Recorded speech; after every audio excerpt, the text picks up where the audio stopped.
Part 2 of Dylan Frittelli's post-JDC victory press conference from TPC Deere Run. The first-time PGA Tour winner has some similarities to another John Deere Classic champ who also won his first PGA event in Silvis. Frittelli discussed playing with Jordan Spieth at the University of Texas.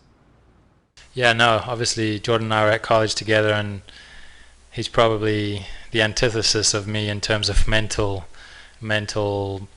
I don't know what you want to call it, but mental focus. He has a burning desire to win everything. We used to play ping pong in the locker room. I'd beat him 4 games in a row. No, you're not leaving. I'd stay here. Dude, I got to go and practice now. Like, I can't sit here for an hour. No, he wouldn't let me leave until he beat me. He's got that burning desire. I don't really have that. I'm more methodical. I'm more thoughtful in what I do, and there are different ways of doing it, and obviously it works out for him, and I wish I had more of that burning desire, but I don't. So I'm going to take this win and use that to fuel my technique, fuel my analysis, and keep it going in the future. Jay in the back, and then TJ. Having won a national championship with Texas, how much did that experience help you out this afternoon as you came out in the final few holes?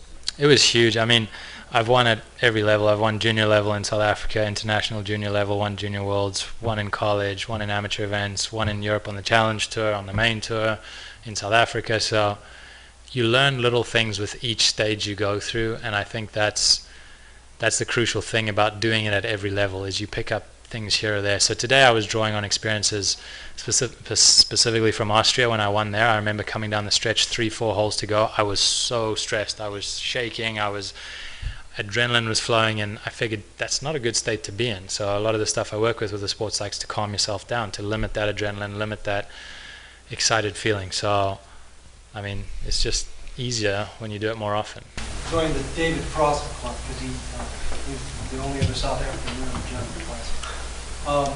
And they won back-to-back, so... Yep, no pressure. How did you come to golf in South Africa? I imagine that Ernie also had some influence. Yeah, I just remember watching Ernie and Retief early days in the Open Championship and all the majors. We'd get that coverage, not many tour events, but I just loved staying up late. Obviously, it's 6-7 hours ahead in South Africa, so I'd stay up till 10-11 o'clock if my parents let me and watch as much of that golf as I could.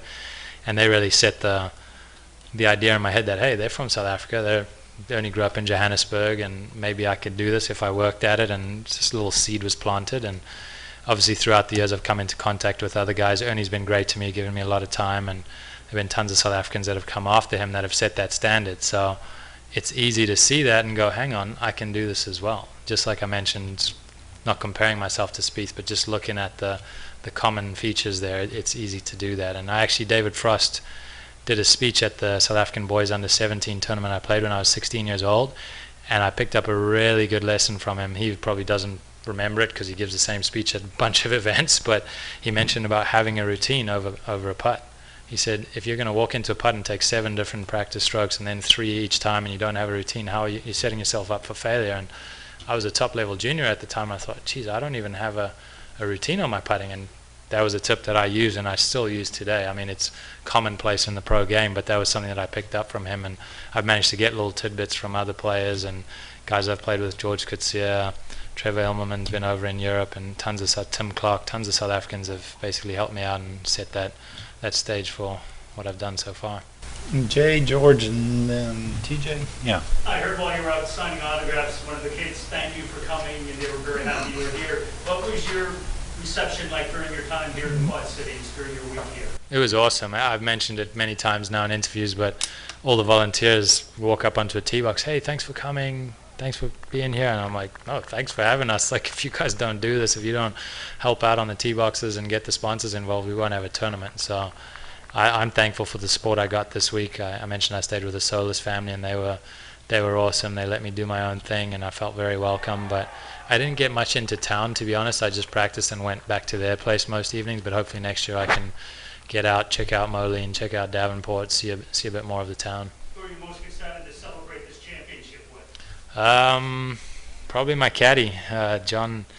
John's been with me for 2 years now, probably getting a little emotional now, but yeah, he's been probably the rock in my career coming from Europe. He's a great guy, wonderful man, very tough guy. He puts up with a lot of stuff from me, but yeah, he's been there.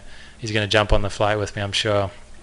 Finally have a drink with him and and celebrate a little bit. He lost his wife 2 years ago. I actually won the Austrian Open on the Sunday when his wife passed away, so he's had a lot to deal with, and hopefully this is a good cherry on top for him. I'd be happy to come back. Obviously I can't say anything now. I don't know where my career is going to take me, but I've had a wonderful time here, and sadly I couldn't defend my title in Austria last year. The Mauritius Open, another tournament I won in Europe, I've gone back there before, so as long as the schedule allows, I'd love to come back.